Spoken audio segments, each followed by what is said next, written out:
In this video, I'll be explaining the causes of eczema and psoriasis. Stay tuned. Okay, இப்போ நான் உங்களுக்கு explain பண்ண வந்திருக்கேன். யாருக்கு எக்ஸிமா இருக்குது இல்லை சோரியாசிஸ் இருக்குன்னா உங்களுக்கு ஒரு டவுட் இருந்துக்கிட்டே இருக்கும். எதனால எனக்கு சோரியாசிஸ் வந்துச்சு இல்லை எக்ஸிமா வந்திருக்கு அப்படின்னு ஒரு கன்ஃபியூஷன்லேயே இருப்பீங்க. ஓகேங்களா? வணக்கம், வாழ்க வளமுடன். நான் உங்களுக்கு கைத்தடாஸ் ஃப்ரம் அசானா பியூட்டி.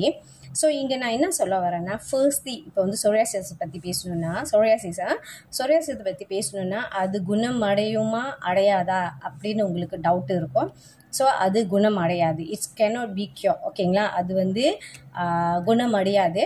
ஓகேங்களா? லைஃப் லாங் இருக்கும். ஆனால் கண்ட்ரோல் தான் பண்ண முடியும். ஓகேங்களா? ஸோ ஃபர்ஸ்ட்லி எதனால அது வந்திருக்கோன்னா ஜெனட்டிக். ஃபர்ஸ்ட்லி நம்மளோட ஜெனட்டிக், தாத்தா பாட்டியோட பாட்டி யாருக்காவது, அம்மாவோட பாட்டி யாருக்காவது இருந்திருக்கும் அப்படின்னு சொல்கிறாங்க. அண்ட் ரெண்டாவது பார்த்திங்கன்னா ஸ்ட்ரெஸ் அதிக அளவுக்கு நமக்கு ஸ்ட்ரெஸ்ஸாக இருந்தாலும் அது வரும். ஓகேங்களா? சோரியாசிஸு. அண்ட் மூணாவது பார்த்திங்கன்னா மருது. ஒரு சிலர் என்கிட்டே நம்மக்கிட்டே சொல்லியிருக்காங்க, இந்த பேண்டமிக் டைமில் எடுத்துக்கிட்ட மருந்துங்களோ அந்த மாதிரி, அதுக்கப்புறம் தான் சிஸ்டர் எனக்கு சோரியாசிஸ் ஆரம்பிச்சிச்சு அப்படின்னு நம்மக்கிட்டே ஷேர் பண்ணியிருக்காங்க. ஸ்டில் இண்டிவிஜுவல் தான். ஓகேங்களா? அண்ட் ஆல்சோ ஒரு காயம் பட்டுச்சு. அண்ட் ஆல்சோ அந்த காயத்தில் புண்ணு அந்த மாதிரிலாம் நம்ம கவனிக்காமல் ஆகி போய் அந்த மாதிரி கூட இருக்கலாம். அண்ட் நம்மளோட பாடி இம்யூனிட்டி தான் மெயின் ரீசன். ஓகேங்களா? பாடி இம்யூனிட்டி, நம்மளோட செல் கூலேட், நம்மளோட ஸ்கின்ல அந்த செல் இருக்கும் பார்த்தீங்களா, அது நம்மளை என்ன சொல்லுவாங்க, முன்னேறாங்க பண்ணுது. ஓகேங்களா? அதுதான் சோரியாசிஸ்க்கு உள்ள மெயின் ரீசன். அண்ட் சாப்பாடு, ஒரு சிலர் கேட்குறாங்க, சாப்பாடு உண்மையா மெயின் ரீசனா சோரியாசிஸ் வந்ததுக்கு? ஓகேங்களா? சோரியாசிஸ் வந்ததுக்கு சாப்பாடு மெயின் ரீசன் கிடையாது. ஆனால் எப்படி கண்ட்ரோல் பண்ண முடியும்னு கேட்டிங்கன்னா சாப்பாடு தான். ஓகேங்களா?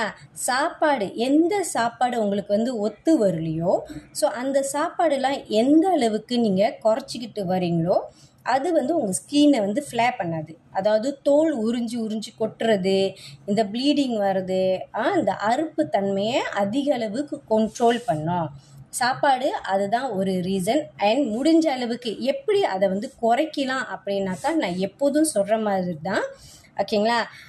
ஒமேகா 3 இருக்கிற சாப்பாடு, எஸ்பெஷலி செல்மன் மீன் அதெல்லாம் இருக்கும். ஒரு சிலர் செல்மன் சாப்பிட மாட்டிங்கன்னா சியா சீட் எடுத்துக்குங்க. கீரை வகைகள், பச்சை கலராக இருக்கிற கீரை வகைங்களை எடுத்துக்குங்க. ஸ்டில் அதுவும் ஒரு சிலர் ஒத்துக்கலன்னு நம்மக்கிட்ட சொல்லியிருக்காங்க. அதனால தான் சொல்லுவேன், சாப்பாடு இண்டிவிஜுவல்.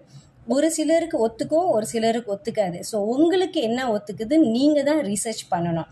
அண்ட் அதுக்கப்புறம் ஹை விட ப்ரோபயோட்டிக். அதனால தான் நான் எப்போதும் சொல்லுவேன், கிஃபீர், சுசு கிஃபீர் முஸ்லீம் ஃப்ரெண்ட்லி. நீங்கள் போய் சர்ச் பண்ணி பாருங்கள். ஸோ அதை ட்ரை பண்ணி பாருங்கள். அண்ட் தேங்காய்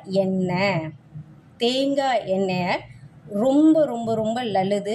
அண்ட் ஒரு சிலர் இன்ஸ்டண்ட்டாக ஒரு சொல்யூஷன் வேணும் அப்படின்னு சொல்லி ஏதாவது ஒரு க்ரீம் அந்த மாதிரி போடுவாங்க.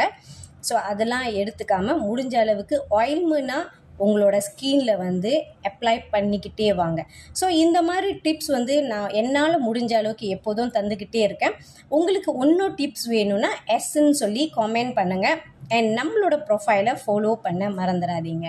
நன்றி.